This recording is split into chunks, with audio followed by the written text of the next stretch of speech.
Also in Peru, a great deal of controversy has arisen following the release of insurgents who joined the armed struggle against the state 2 decades ago. teleSUR's Rael Mora is in Lima and he filed this report.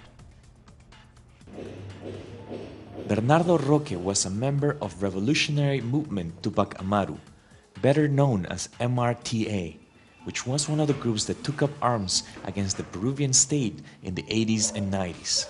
He was sentenced for crimes against the state and served a 15-year prison term.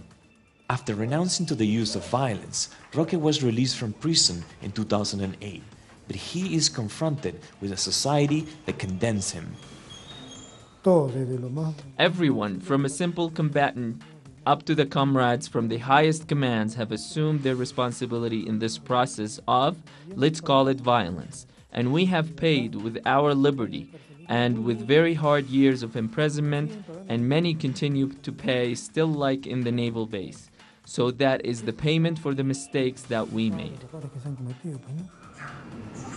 The recent release of another former MRTA member, Peter Cardenas, after he served a 25-year sentence, has caused a media and public outcry.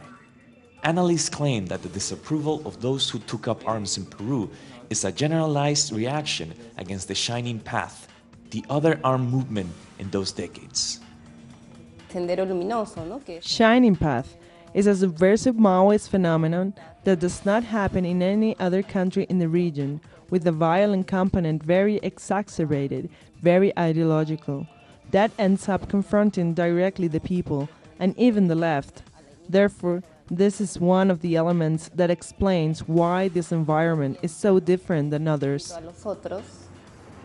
Such environment contrasts with how in other countries of the region, those who took up arms are integrated into society, and some even hold important political posts.